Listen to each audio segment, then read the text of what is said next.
اور دماغ کے چھوٹے حصے سیریبیلم کی وجہ سے بھی کانپنے کا مسئلہ ہو سکتا ہے۔ وہ فالج کی ایک قسم میں عموماً ہوتا ہے، یا وٹامن B12 تھائرائیڈ کے مسئلے میں بھی ہو سکتا ہے۔ تو کریکٹ تشخیص اس کے لیے اہم ہے، کیونکہ ہر ٹریمر کی سیم دوائی نہیں ہے، دوائیاں فرق ہوتی ہیں ٹریمر کے کاز کی بیس پہ۔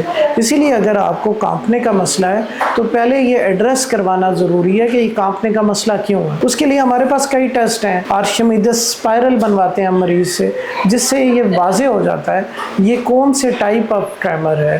اس کے علاوہ ٹاسک اسپیسیفک ٹریمر بھی ہوتے ہیں، جس میں لکھتے ہوئے اچانک ٹریمر موومنٹ ہو جاتی ہے، جس کو رائٹرز کریمپ کہتے ہیں۔ وہ بیسیکلی ٹریمر نہیں ہے، لیکن وہ ایک ڈسٹونک پوسچرنگ ہے جس کی وجہ سے لکھنا مشکل ہو جاتا ہے۔ تو یہ ساری تشخیص سے ریلیٹڈ ہے۔ Correct diagnosis leads to right medication and good relief. دیکھیں، راشے کا مسئلے کے بارے میں ایک اہم مسکنسیپشن ہے، وہ یہ ہے کہ یہ صرف اولڈ ایج میں ہوتا ہے، حالانکہ ینگ ایج میں بھی، ینگ آنسیٹ پی ڈی، YOPD کہتے ہیں، وہ ینگ ایج میں بھی ہو سکتا ہے۔ 10 to 15% آف کیسز، 100 میں سے 10 مریض ایسے ہیں جن کو ینگ ایج میں راشا شروع ہو جاتا ہے، لیکن عمومی تاثر کی وجہ سے کئی بار راشے کے طور پہ اس کو نہیں لیا جاتا، اور ادویات ایسی دی جاتی ہیں جو کہ اس کو ریلیف نہیں کرتی، اور مریض سمجھتے ہیں کہ ہمارے مرض کا کوئی علاج موجود نہیں ہے۔ تو اس میں بہترین یہ ہے کہ آپ نیورو فزیشین سے رابطہ کر کے بہتر تشخیص اور علاج۔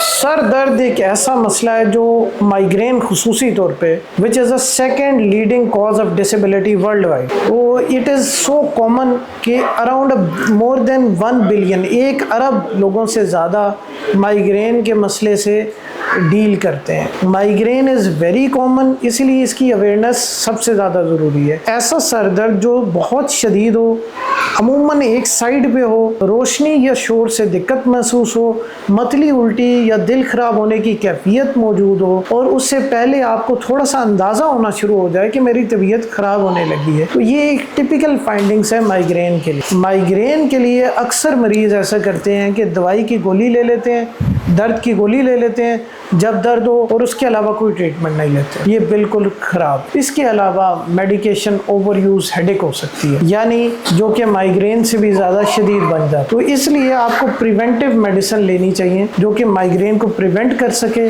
اس کے علاوہ آپ کو لائف سٹائل چینجز کرنے چاہیے، جیسے پانی کا زیادہ استعمال، ہائیڈریشن اچھی ہونی چاہیے، کھانا اسکپ نہیں ہونا چاہیے، خصوصاً ناشتہ، سلیپ ہائیجین بہتر ہونی چاہیے، چائے، کافی، کولڈ ڈرنک اور فاسٹ فوڈ کا استعمال رات میں خصوصاً بالکل نہیں ہونا چاہیے۔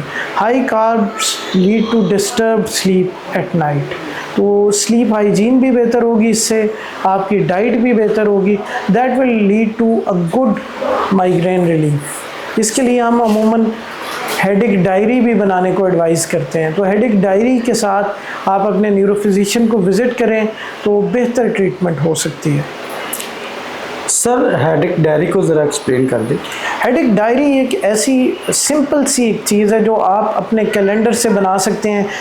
جس دن آپ کو ہیڈیک ہوا ہے اس کو آپ شیڈ کر دیں ایز اے مائیگرین ڈے، اور اس میں آپ نے لکھنا ہے کہ مائیگرین آپ کو جو ہوا ہے اس کی سویریٹی کتنی تھی۔ 0 سے 10 تک آپ اس کی سویریٹی کو ناپتے ہیں۔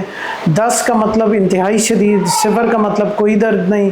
پھر آپ لکھتے ہیں کہ کتنی دیر میں دوائی لینے سے ہیڈیک ٹھیک ہو گیا، اور آپ لکھتے ہیں ٹریگر کیا تھا اس کا، اپنے سمٹمز کی بیس پہ، اپنے انالیسس کی بیس پہ، کہ شاید آپ نے صبح ناشتہ اسکپ کیا تھا، یا شاید آپ شاپنگ میں زیادہ ٹائم گزار گئے تھے، یا تیز روشنی کا ایکسپوئر یکدم ہوا، آپ باہر نکلے تو آپ نے آئی میں سن گلاسز نہیں پہنے، شیڈز نہیں پہنے، جس کی وجہ سے مائیگرین ٹریگر ہو گیا، وہ ٹریگر نوٹ کیا جاتا ہے۔ یہ ایک شارٹ سی ہیڈیک ڈائری بنتی ہے۔